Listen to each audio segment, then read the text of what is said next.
Welcome to We're Talking Bears, where we bring you the latest in the Chicago Bears experience. I'm Uncle, Nephew, and I'm Son, and we're talking Bears.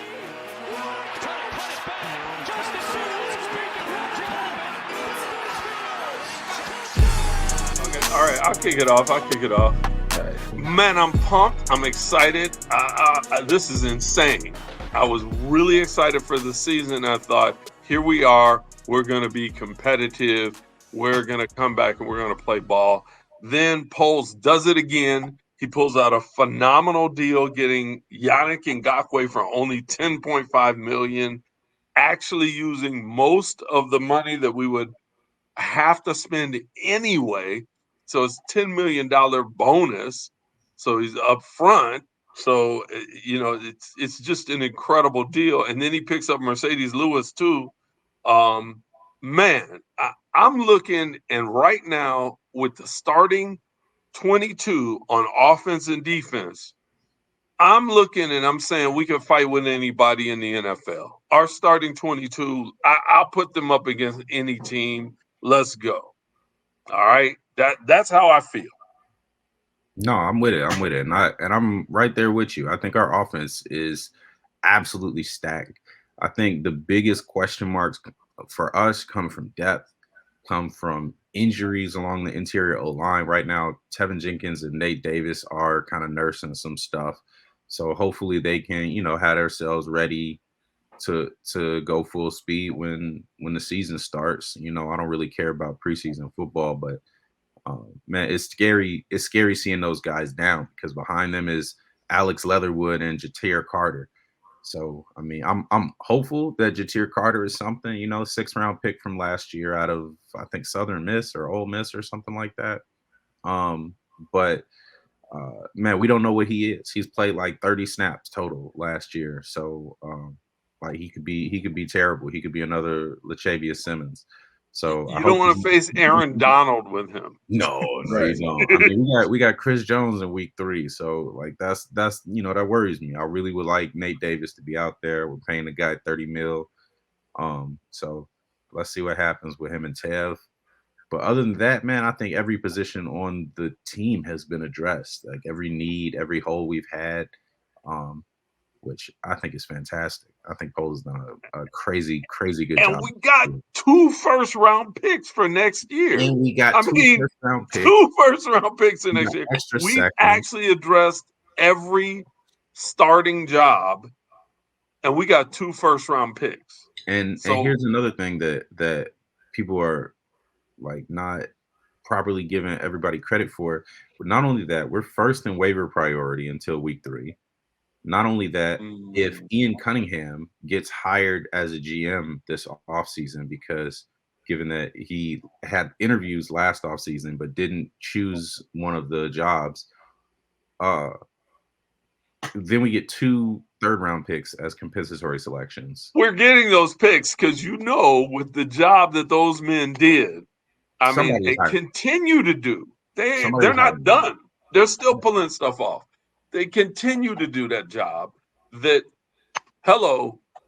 Ian Cunningham is going to be a GM next year. Some team that should have won that's floundering because of personnel you think about this. I love this concept that Poles and Cunningham are true great businessmen because not only did you come in and you addressed a football roster, which is but you also addressed the coaching. You also changed the atmosphere inside the building. You changed what your customer, the fan, feels about the team and the excitement level. Dude, my boy in Cincinnati is like, come on down for, not Cincinnati, in Kansas City is come on down for the game. Southwest Airlines is gouging for tickets from Chicago to Kansas City. It's like you got to drive. It costs less to come see you than it does to go to Kansas City. That's hilarious. It's like in that week 3, I'm like, this is nuts. It's drive. like $800 for a round trip to Kansas City. It ain't that big a drive, dude. Just hop in the whip. I know, but it's just this. they've changed an environment. Why is that a big game? Because We know why it's a big Fields game. versus Patrick Mahomes. It's two of the most exciting quarterbacks in the league. Fields versus Mahomes, and Fields isn't going out there with an empty gun. Right. Right? Right. He's not going out there like, he's going out there with an offensive line with DJ Moore, Mooney, Claypool, Komet, Tunyon, Herbert, Johnson. Last year, Fields was the Lone Ranger with no bullets. He was out there pistol whipping teams. And I think that's what, for me, that's the most amazing part about all of this, because it's like I went to sleep and we were dead last, and I woke up and now we can play against anybody, and it's time to rock and roll all over again, man. And you know what? And like you said about the morale, about the fans, how they feel about the team, to be able to come and change that narrative in the offseason is incredible, in my opinion. Right. I mean, this is this for any business. If you looked up and you were Target or you were Macy's or any business, or you're Microsoft, it doesn't matter. If your fans are frustrated, your customers are frustrated with you, that your employees don't like working there, right? You can't bring in top quality talent, your management is stinking it up, and you change all that in 18 to 24 months, you're like businessman of the year. Yeah, for real. Right. And this is a business, and they changed all of that, especially the finances. That's why you crown the man, King Poe. Obi-Wan Kenobi of the game. Right. Help us, Obi-Wan. Your only hope. Right. Right. You will sign with the Bears. and you know what? I like their patience. Poe's patience. We heard about Yannick Ngakoue some time ago. You get what I'm saying? And they were looking at him, and it wasn't any rush. It wasn't any, he didn't overplay the hand. It wasn't like we have to have him. We're going to figure out what's the best move for Chicago and for the Bears. And that's what he did. And here we go these weeks later. They still had the game plan in mind and still were able to bring him over.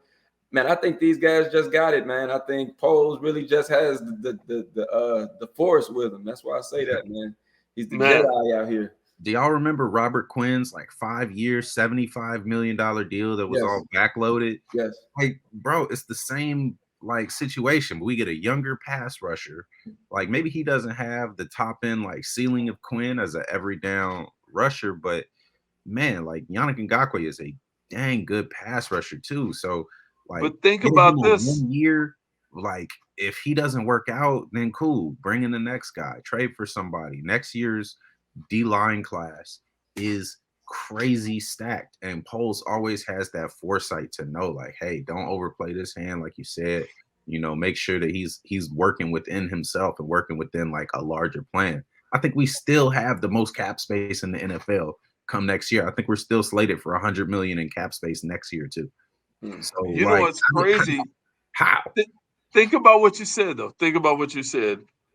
When you compared Ngakoue to Quinn. Okay, admittedly, Quinn now holds the record for most sacks as a Bear.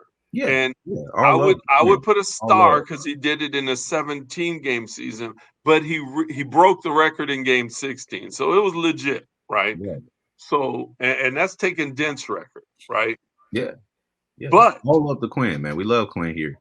But Quinn also has the ability to get 2 sacks in a year.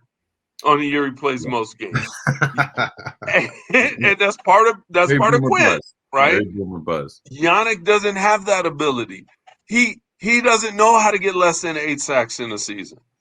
He's never ever had less than 8 sacks, even his rookie year. He's Mr. Consistency. He's that 300 hitter. Yeah. He hits 300. That's what's going to happen. Yeah. So he goes out there. If he gets 13, it's kind of amazing because he broke out of his range.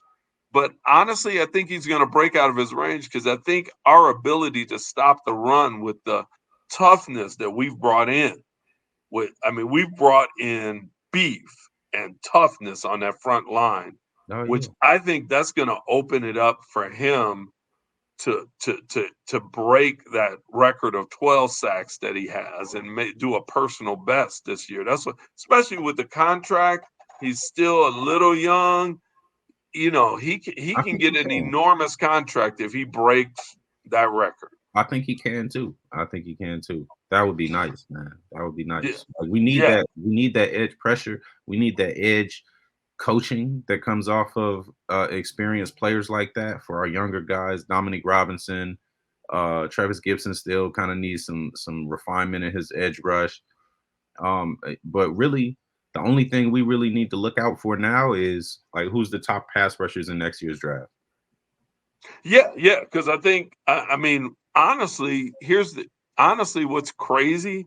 We've gone from, oh my God, we need starters, to what are we going to do with our second and third round draft picks next year? Because What are it's we going gonna to do be with our hard for second them and to first take round any job. draft? What Even the first rounders, are we even the gonna first, do I with the mean, number two? honestly, you're going to be looking, do we pay Ngakoue $100 million to rush the quarterback, or do we hire a first round? Yeah, obviously that's a very easy choice. Like there's a Yeah, lot of great guys that are coming off. I forget the Ohio State edge rusher, but Jared Verse gets a lot of headlines. Like there's a lot of guys that are coming out in next year's draft that have like sky high ceilings. So yeah. if we I put mean, we're them going to, next to beef like Gervon Dexter, man, like dude, it's gonna be nice. you get, It's gonna be when nice. you look at Kansas City, the way, especially the way they handled Tyreek Hill, you know, this is where Poles was trained. You look at Kansas City, the way they handled Tyreek Hill, they're like, give us a bunch of draft picks. You can have them Right. because we're going to rebuild and we're going back to the Super Bowl and we're going to win it. You know, that's their, I mean, literally, I get it. I mean, these guys, it starts with management.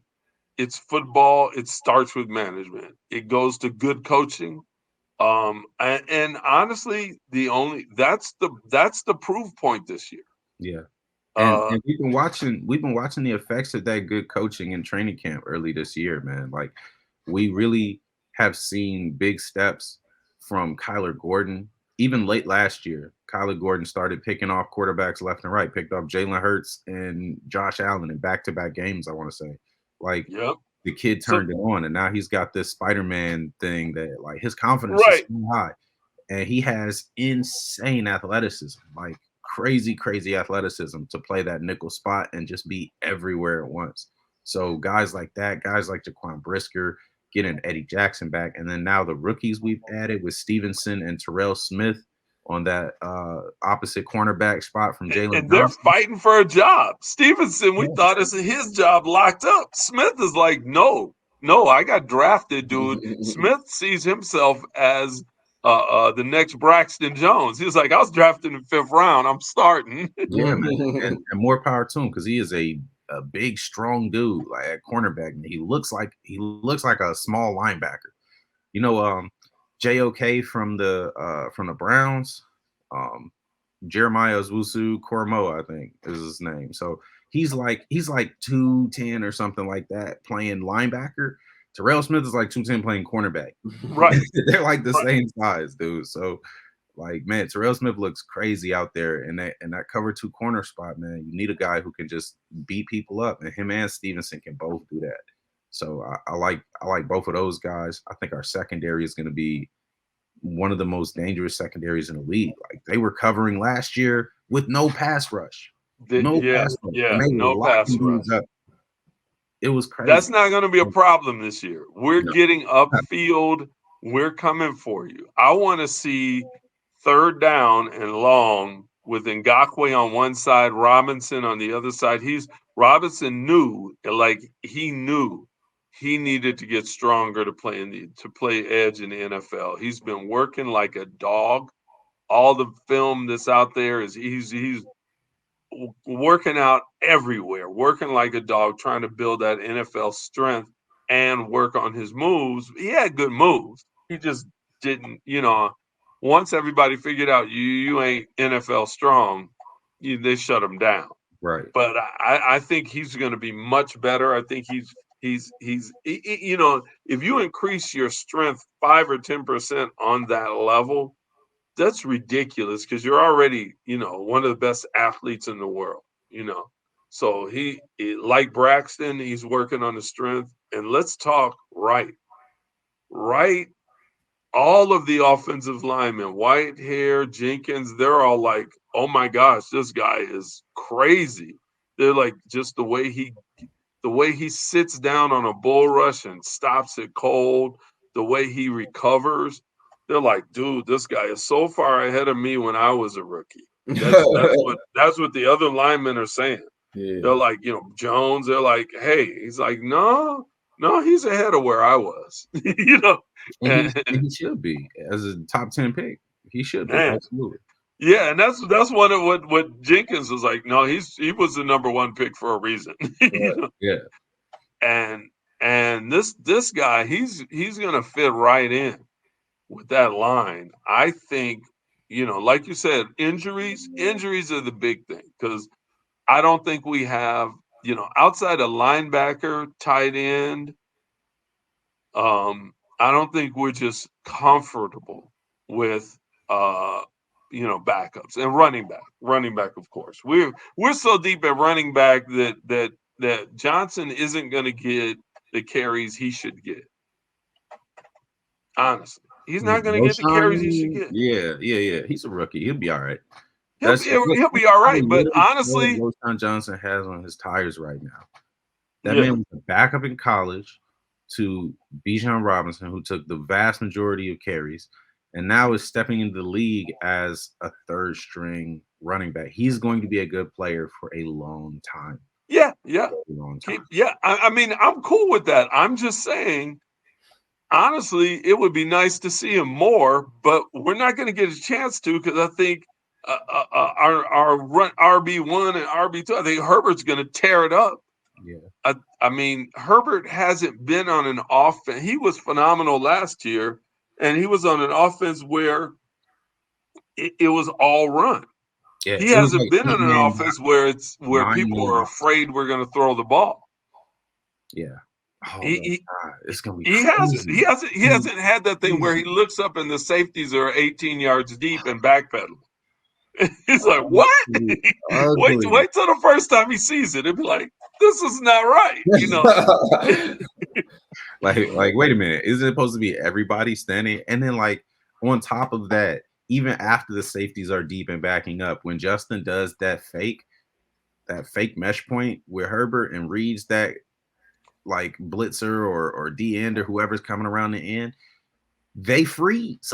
They stop moving because they have to pull the ball back and go that way. So they can't even crash down. So he got cutback lanes for days. It's gonna be disgusting, man.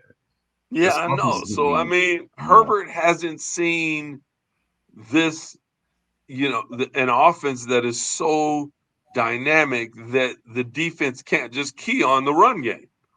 Right. That's what everybody last year. It's like all the Bears can do is run the ball. We still were the number one run team in the NFL. I always stress we were number one run team before Justin started really running. Yeah. We were the number one run team. Herbert had his 170 plus yard game. Montgomery had 150 plus, 160 plus yard game.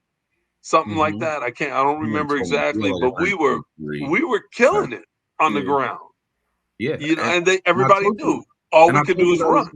I told you that was going to happen because when we hired Luke Getsy as the coordinator, I went back and I looked at his college stuff, and they were one of the top 10 running programs in college football when he was the offensive coordinator. So, like I told you, I was like, he's gonna run the ball. He's gonna be attacking the edge. He's gonna run with the quarterback, which he did later in the season, obviously. But like those are all things that were inherent to what he likes to do when he calls plays, and I don't think that's gonna stop. I think we got to run the. Hey, we need to. I would say we should still be top 5 in the run. Maybe some of the stuff disappears because, DJ Moore catches a 58-yard bomb for a score, then you don't get to run the ball. Right. But we should be top 5 in the run. I mean, I would say in this environment, you look at a play, you got first down, you're on your 20, Mooney and Mooney and Moore are split wide. Tunyon and Komet are tight on the line, and you see 8 in the box. Yeah, that's going over the top. Man, I'm Going right. over It's the top, like dog, play action, you're toast. Touchdown.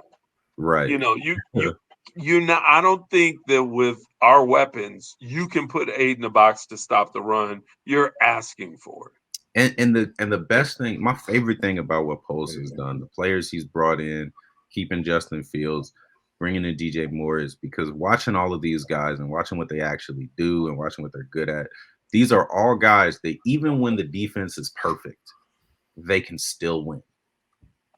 Even when the defense is perfect, Claypool can still just body you because he's 6'4", 240. Even when the defense is perfect, DJ Moore has the speed and body control and strength to just run through a cornerback and a safety at the same time and just grab the ball out the air. Like, these are guys that it does not matter if you're good. We are better. We are better. Doesn't matter. And Mooney's, everybody's saying Mooney looks stronger. Mooney is huge right now for some reason. For man. Mooney. Like, he was in the off-season workouts. Dude looked jacked. Like, it was crazy. No, huge for a human. Like, no, Mooney's huge for Mooney. Mooney's still a little man. He's small, but he was swole. He's small and swole. I'll say this. I like what the Bears are doing so much.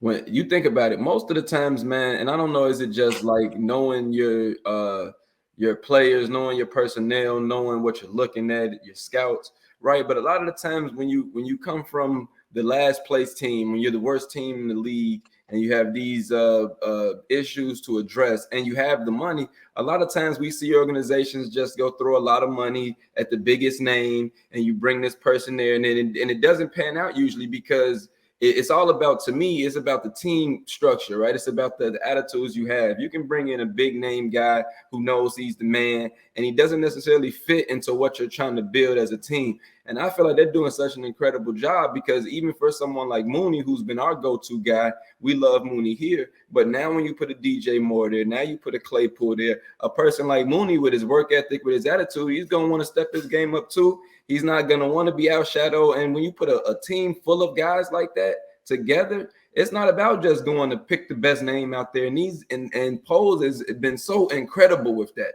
That's, to me, what's the most fascinating thing about all the moves that we've made over this offseason, this preseason, is how he's been able to create a culture here amongst our players that I see continuing for a while. Like you just spoke about Johnson, the backup running back, and how he'll be good for a while and he'll be playing behind these other guys. But it's like, yeah, that's where's your motivation going to come from to say, hey, this is my teammate, but I want to take your spot. And all of us have that attitude. And I think once you get a team like that with young guys that also are talented, man, they're going to be hard to beat. They're going to be hard to beat, period. Hard to beat for sure. And you think about it, it's not just that, it's like the fit. Like, you know, you get a Justin Fields who likes throwing the deep ball and the mid-range ball and makes mistakes on the short ball. You know, hopefully we got that cleaned up. But you get DJ Moore, who's, you know, who catches most of his balls between 10 and 19. It's a perfect fit. I mean, the fits, he's looking at these players. You look at, you know, the defensive line. He gets a big, tough defensive line because he bought some of the best linebackers in the business, and you got to keep the tackles and the guards off of those guys so they can do their job. Right. And so now you get big, huge, strong defensive line that's going to eat up guards and tackles. Those offensive linemen are not getting to the second level. They have to. You can't let Gervon Dexter by and go after Tremaine Edwards. If you do, you're toast. Right. And this is what happens when you got who really understands football, who's been in the trenches at a professional level. He knows what the scheme is. He knows why the scheme works, and he knows what kind of players make it tick.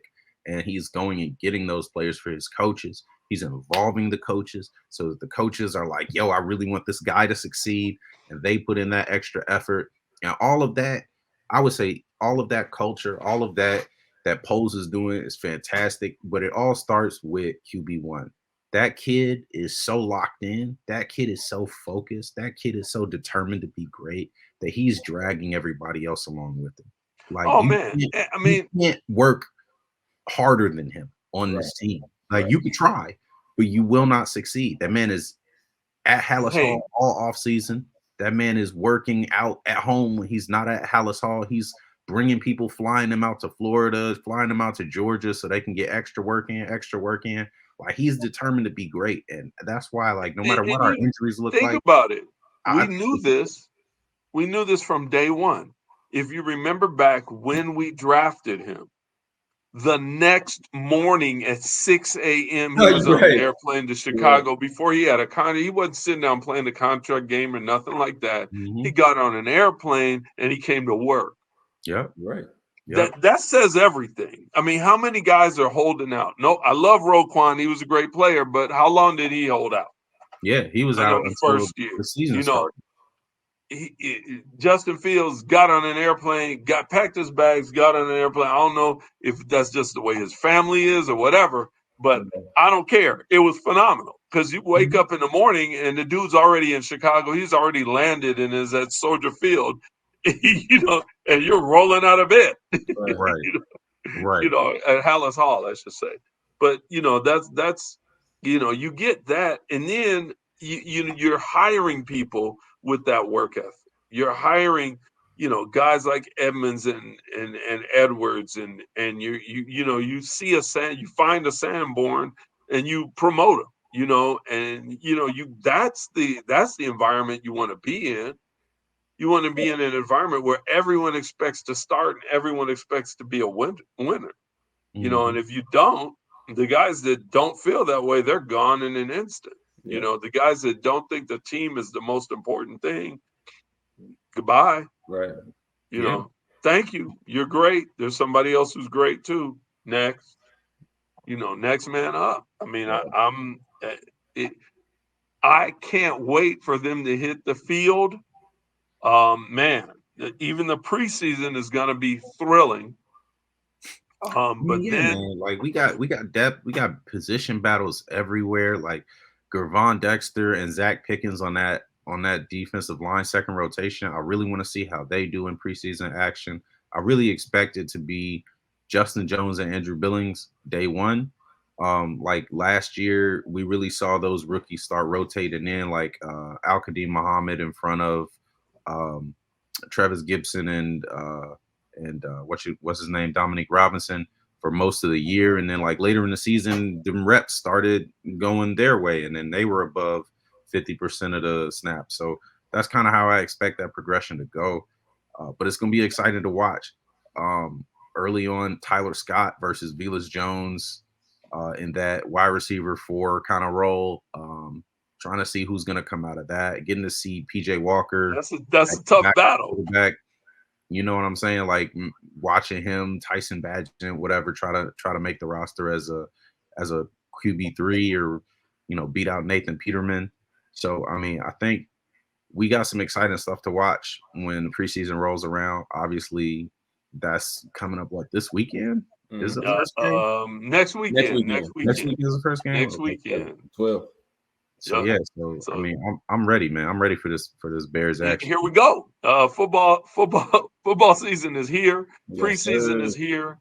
In a month from now, we're going to be kicking off the regular season. Man, I am pumped, and I think with the addition of Ngakoue, we are. I say 10 wins for sure. All right, and I'm not saying it's all on Ngakoue, but that was our weakness. Yeah, but Poles just took the weakness off the table. Well, kind of, but okay, so if you're worried about one position group, if you had to pick one position group to be worried about at this point, after the Ngakoue signing, after Marcedes Lewis is our tight end 3, what is the position group you'd be most worried about? I'm back to offensive line because I think we got 5 guys that can get down. But and people get injured in football. Even 2 or 3 weeks off, you can't have the Sam Mustipher effect. And I was a fan of Musty. I think he came a long way as a guy that should have never been an NFLer. Right. he did his best and he held up, and he played Yeah. with heart. But that's not what we need. We don't want a guy that wins the moral battle on the field. We want a guy that wins. It's like this guy has so much heart. I mean, he's not nearly as fast or strong as anybody else, but he's really, He's really a good trying guy, hard. Like, we right? don't want to be saying that. We want to say, Yeah. man, that dude is on the ground eating dirt Right. because our Right. boys are stronger and tougher. And Right. I think, you're back to the offensive line. I think we've got 5 solid dudes. We need a 6th guy. We need somebody to step up. Yeah. Somebody's got to be number 6 and number 7 on there. You got to have, and hopefully this preseason somebody steps up. But somebody's got to step up because it's inevitable. You're not going to have 5 guys play every down, every game. Yeah. It's the likelihood that happens super duper low. You're gonna have somebody, even if it's just a guy got a twist or a twinge, something that's just, you don't want him to have to be in there. Oh, I twisted my ankle. All right, you want him to be able to take a couple weeks off. Yeah. Especially if you're moving toward if you're a 7-win team and you got 5 games left, like, hey, we're moving towards the playoffs. Yeah, I want you healthy in the playoffs. I don't want you playing with a minor injury. Right. Not you can play hurt, not injured. Right. And while I I don't agree want you with you, playing injured out there because I need you in January. yeah. Right. And while I agree with you on that, I'm gonna go to the next. I guess, I think offensive line is still my biggest worry because of the depth. Same for safety. If Jaquan or Eddie go down, that could be a big blow to our secondary. I like Elijah Hicks. I think he filled in for Eddie Jackson fairly well, but we don't know if he really has the ball skills to play that deep middle, to play that half the way that Eddie does, and have it to where there's not that big of a drop off in performance. Because when Eddie's out there, man, you got to be careful when you throwing that rock. You got to be careful. Right. That ball will be going the other direction for a touchdown if you're not. So that's one thing. Brisker, same. So with Elijah Hicks, he's kind of the biggest safety backup we have for both spots. Our 7th round pick, Kendall Williamson, I haven't heard no noise from him yet. Not a peep. Yeah, no noise from camp from him so far that I've heard. That's not saying he hasn't done anything. I just, it hasn't come across my feed. But that position depth is another thing that worries me a little bit. So what about you? I was gonna say the O-line, but you point that out. I kind of agree. I mean, I feel like you can always add depth, so I agree with what both of y'all are saying. Hope we stay healthy, and I hope we can just shore up those spots. I mean, because at the end of the day, that's how it is, man. The guys got to be available, and you definitely want your backups to come in and be serviceable, and not to become the weak link. So, I don't know. I don't have any disagreements to either one of those. Yeah. I would say if we're going to narrow it down most specifically, tackle. Like, we've got 2 tackles that can protect Fields. I would say interior offensive line I'm more worried about because of the injury history of those guys on the inside. Well, I understand that, but I even with Lucas Patrick, like, he's not the worst guy on the planet. He's not great. He was not good last year. I think he'd be a good center. I don't think he's a good guard. No, I don't think so either. But at tackle, we got nothing. We got nothing behind our star. I mean, I know we got Larry Borum. He just wasn't good last year. I mean, Who's just getting honestly, blown up? when we draft as your first draft choice, your replacement, you're not doing a good job. Right. I don't think it was ever a doubt that right tackle was our weakest spot on the line. I don't think that was ever in doubt. But center was probably a close second. But right tackle was the biggest hole by far. Right. But I'm saying in that scenario, then if we had a tackle go down, our offense takes a step back. I think so. Yeah. Now about our tackles. How do y'all feel about Braxton Jones this year? Like now that you've seen a couple reps from him in pads, what are we thinking? I mean, I think Braxton. Look, Braxton is who he is. I don't think he's not going to be as strong as Darnell Wright. No, He's not that guy, right? Yeah. But you know what? The fact that he's got good footwork, good handwork. As long as he can improve how he handles the bull rush, he can't just get run over, right? Yeah. But at least slow the man down. Slow the man down. And honestly, if you do get run over, hold. Hold. Take hold. You get run over, grab those pads, hold that guy. Make him resist falling with a 300-pound man holding on to him. The big problem with that is even like if you hold with Justin Fields could see that guy beating you and then slip to the left and then sprint off for 75 yards and a touchdown. Yeah. So you don't want to be holding. I disagree with that take.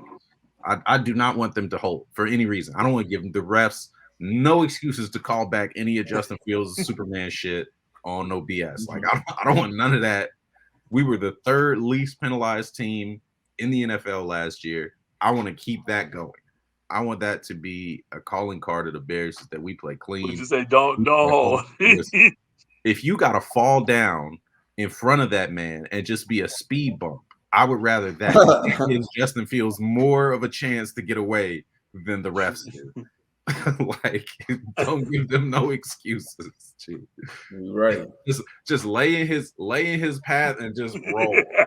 It's crazy. They actually called a couple of Justin Fields runs back last season, man. They did a big run against the Vikings. That was another like 50+ yard touchdown. Yeah. They called that back. They called a bunch of stuff early because I think he wasn't supposed to be getting them rushing yards to the Vegas lines. Okay, here's a question. So right now, Justin has 10 rushing touchdowns on his career. Will he hit 20 this season? Yes, absolutely. I think so. All right. If he does, the most rushing touchdowns ever by a quarterback is 43 by Steve Young with his 2 Super Bowls. 43. He will be halfway there in his 4th year. Yeah, that's unsurprising. Very unsurprising. I think Fields has the ability to score in the most unique way that the NFL has ever seen. Like he has, it's the only close comparison is Michael Vick, and Fields's like accuracy and pocket presence because he's so much bigger is leagues above Vick's. He can see over the offensive line, 1, and 2, his deep ball is elite. And then on top of that, because he is such a big, strong, absurdly athletic human, his running ability is even better than Vic's because he's like every bit as fast, every bit as shifty, and like if you arm tackle him, he will ignore it and not slow down. Like. But the thing with him, get there. Like you have to tackle that man. Yeah, Vic. I look at Vic like Vic is like a ZR1 Corvette. Like he's fast and he can shake, but like Fields is like a Lambo. Like he just mildly turns a little bit and he's gone. It's just he's not. Exactly. He doesn't have to do any shimmy or any fake. He just makes a minor adjustment, and you go dive and pass. Man, you're like, something else, man. Where was he? He was right there, and I dove at him, and then I missed. His ability to just put 1 foot in the ground and then just be going a different direction at the same speed is like unmatched. Yeah, and he does it at 230 pounds. It's insane. He's like a really good like martial artist where they say, hey, don't chase the block, just redirect it. Right. He's just redirecting you. He's just getting a few inches out of your reach. He's not be like water trying to go you know, 10 yards out of your reach. He's going to be like 8 inches out of your reach. Yeah. Yeah, and you're going to be like close enough to think you're going to do something. Yeah, and you might like swat at his like freaking pads. You know what I'm saying? Like you might get like one hand on his jersey, but that's not gonna slow him down. That's right. You're not even going to get a thumb though. You'll get like your fingers, and you'll be trying to. You might break your finger. I heard Justin Fields once killed a man in the middle of a football game. A man from Detroit, right at the goal line. I did hear Oh, that. I did hear that. I heard that guy went to the hospital. He died right there on the field. Oh man, that was tough. Yeah, man. No, you're right, man. Fields is something else, man. And you know what? And what's crazy is he was running for his life in a lot of those runs this past year. Imagine when he can just run because it's just wide open and it's just right there. You're chasing my receivers down the field, and now you just left me this lane to run the ball in the end zone. Right. When DJ Moore is downfield, like, what do you do but put 2 guys on him, and then who covers Fields? You know. I mean, think about it. When you send 4 guys on streaks, you got Moore, Mooney, Kmet, and Claypool streaking down the field, and 6 guys trying to keep up with them. And Fields looks up and goes, "Whoa, everyone's blocked. I'm gone." Right. I don't have to throw this. Like this it can get really out of control when you think about it. It's gonna get out of. It's gonna be unfair. They're gonna change the rule and they're gonna allow 12 men on defense. Right. 12 on 11. They're gonna have to. They're gonna have to. That's gonna be the only thing they could do, man. Because it's really busted. It's really busted. Because he might run into your linebacker and throw him to the ground and then run off anyway. Like, the bad old line was so that other teams would have a chance. Right. right. I think it was a legal requirement. Right. Yeah. And the crazy thing, I'm seeing a lot of stuff from Getsy that's really got me like very excited. Like the motions that he's doing. I seen a play just this morning that they practiced where Fields hit Claypool for a touchdown in the red zone out of the slot. But that wasn't like the great part about the play. It was a great throw. It was a tight window. Claypool reached out and snagged it between 2 defenders. It was great. It was great. But what really got me excited about that play is before the snap, I saw DJ Moore run across the formation, Claypool run across the formation, get in the slot, and then Darnell Mooney sat in the backfield next to Fields with Khalil Herbert on the other side. I was like, that's going to scare me. They're not going to know what to do on defense. They're going to have absolutely zero idea what play is coming. There's one thing you do against that. Man. When that happens, this is what you do. Right. Right. Burn a timeout. Like, this is about to be a timeout. I don't know what the hell they're doing out there. But I don't know what's going on, but this isn't going to go our way. Right. Yeah, I'm excited about Getsy, man. He is really in his bag so far in this preseason. I really am like very eager to see what he does and how he moves these guys around and how he puts them in good positions. Because DJ Moore's been all over the field. He's been in every position. Slot, and I just want to see the wide out. I want to see the offensive line work together, continue to work together, especially with Yannick showing up. They're going to be under pressure now. Yeah. You know, if they weren't under pressure before, they're under pressure now. I mean, because we got some good guys there, but, you know, it just got better. And so I want to see them work together. I want to be competitive week 3. I want us to be 2-0, and I want us to go out there and fight like dogs with Kansas City. Man, I wanted to come down to the last series of the game. I don't care if we walk out 2-1, but I want a war. But here's the thing: last year with freaking Dante Pettis starting 10 games or whatever he started, like. I was like entirely confident that no matter who was on the field, we could be in a shootout with them. Except for when Dallas showed up. That was bad. When Dallas showed up, that was bad. Right, but we put 30 on them. They put 50 on us. They put 50 on us, but we put 30. That's not the point. I don't think anybody's putting 50 on this defense. This defense is not going to give up 50. I'm going to say this defense, if we give up 30, that's a lot. Yeah. I think this defense, I got a prediction.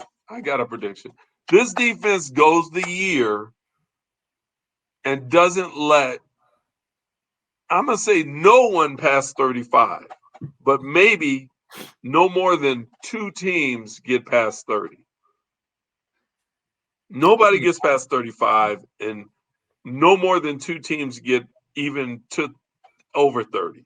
I would 15 games under 30 points. I would say that the Chiefs could, but without Tyreek Hill, with Kadarius Toney looking like he'll miss time, like it'll be even hard for them because like Justin Ross is cool, but I don't think Justin Ross is gonna cook Jalen Johnson like that.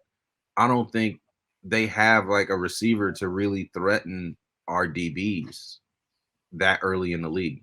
I think Patrick Mahomes threatens our DBs personally. I think he could cook anybody any day, but I think we can cover their guys. I think we can make it really tough for them. I think we can force them to throw underneath, throw checkdowns.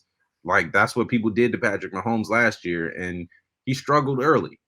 Now, I mean, for him, for Mahomes, struggling for Mahomes, like elite. Hey, if we hold Kansas City to 30 to 35 points, we did our job. Yeah, we did our job. Our offense got to score.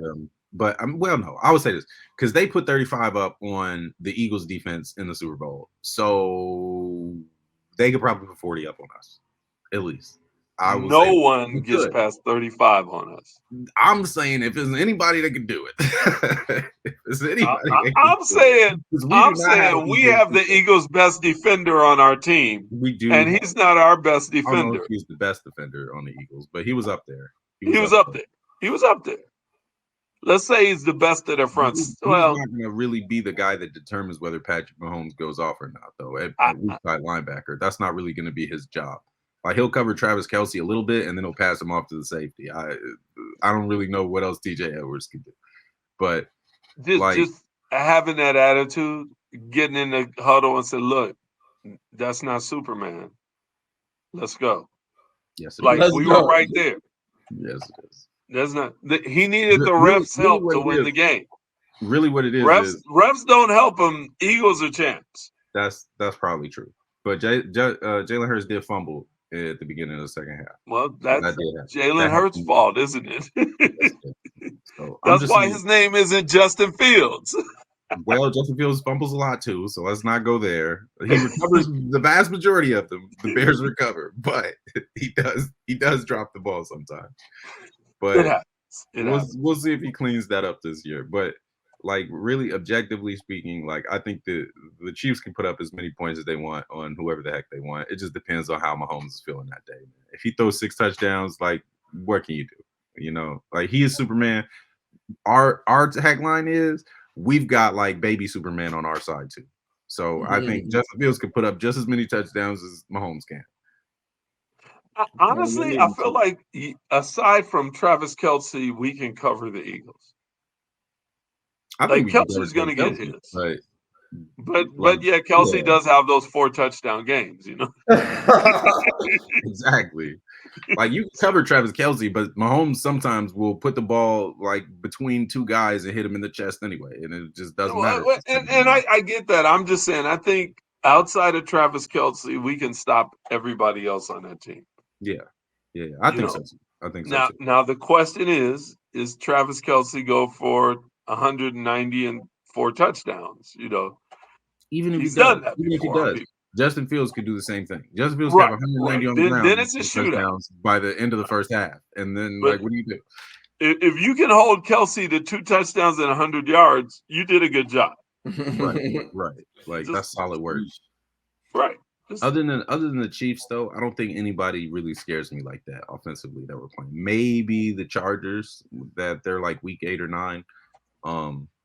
Maybe the Chargers can put up some points. Detroit is tough. They had the top offense for several weeks last year. Detroit is tough. The only question is, when do they self-destruct? Right. Right. They're the Lions, bro. Like they're the Lions. I'm not saying that. They're tough. They're built to win. Lions? We talk about Lions? The Lions are built to win. They just happen to be the Lions. So at one point, they ruined their own success. Here's the problem with the Lions right now. They don't have the secondary to run with our guys. They just do not. Man, they Who's just their top upgraded corner? the Can you secondary. name their big top time. corner? Who's it? Was it Cam Sutton? That's their top corner. That's the guy you can be like, stop DJ Moore. Cam Sutton, him. I don't think anybody's stopping DJ Moore. Exactly. But And we Detroit already know they definitely can't stop Justin Fields. upgraded We the already know secondary. they can't stop Darnell Mooney. Like, I mean, come on, really? The Lions, like, I'm not scared of Jared Goff. I'm not like Amon-Ra St. Brown scares me a little tiny bit, but only in the 10 to 20 yard like short field. Uncle's being nice, man. You said what? Uncle's just being nice, man. It's he wants to act like there's still some competition in the NFC North where there isn't. It's ours. I mean, I think we win the That's NFC why. North. That's why A-Rod got up out of there, because he knew what was coming. It's over with. Yeah. It's the Bears' time now. And if you have any interest in winning anything with a little bit of time you got left, it was best you get up out of the. Yeah. Goodbye, A-Rod. That's right. Hey, he made a good decision for himself. I'm not mad. He made a good decision. Hey, look, he wasn't even winning anyway. You made the exact same decision. And you were about to win even less. See, he wanted to say that when I played in Green Bay, we had more wins than the Bears. That's all. Mm-hmm. If he keeps playing there, that number's just gonna go down and down. Right. Hey, that's one way to keep from losing by leaving. Yes, we should do. Right. I invented that, man. When I win, I stop playing. 2K. Bye, A-Rod. You got to catch me next time. I'm gonna wear the belt for a minute. All right, y'all. Well, I'm Uncle. I'm Nephew. I'm Son. And we're talking Bears.